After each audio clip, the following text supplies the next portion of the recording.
Good evening, friends and fellow YouTubers, and tonight we'll be bringing you a reviews brought to you by both a joint production by both Eccentric Broadcasting, Guillotine Cinema, and tonight we will be reviewing the novel of the book I Know What You Did Last Summer by Lois Duncan. And like I said, this book is very different from the movie, in which the movie's about a slasher. In the book, nobody actually dies. Though one of the characters, gets shot and ends up in the hospital. Like I said, nobody actually dies.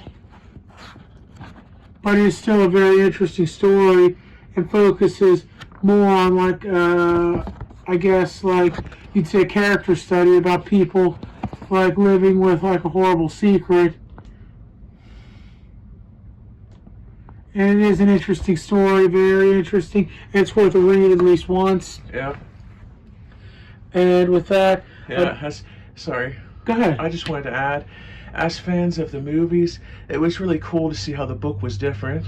Yeah, me and my brother read books and stuff, and whenever there's a movie to a book, or especially a movie that's based upon a book where the book was first, we love reading it to see the differences and how the movie differs from the books.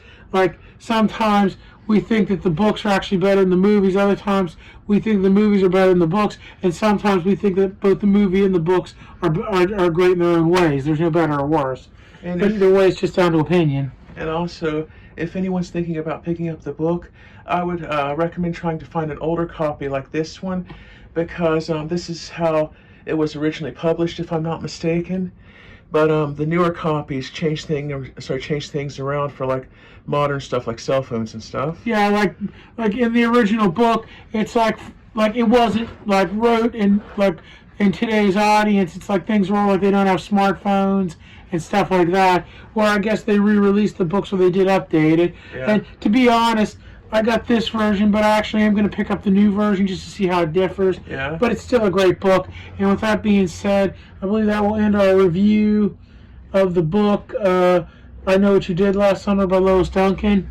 And, one thing I'd like to add, and I mean nothing by it, I understand why Lois Duncan, when she wrote books, she really didn't write slasher stories, because I guess me and my brother read up on her, and if I'm wrong or mistaken, I apologize, but I guess we read that her daughter was actually abducted, and the man was caught who committed the crime, but 2 years after she passed, so it's she never, so I understand why in her books, that may have not have had any bearing on it. Just wanted to mention that, because I also heard a story, don't know how true it is, that when they made the movie I Know What You Did Last Summer, because of what happened to her daughter, she was very opposed to them making the movie a slasher flick because of that. Yeah. In fact, in the original book, the fisherman character never even appears. That's just the movie. Yeah.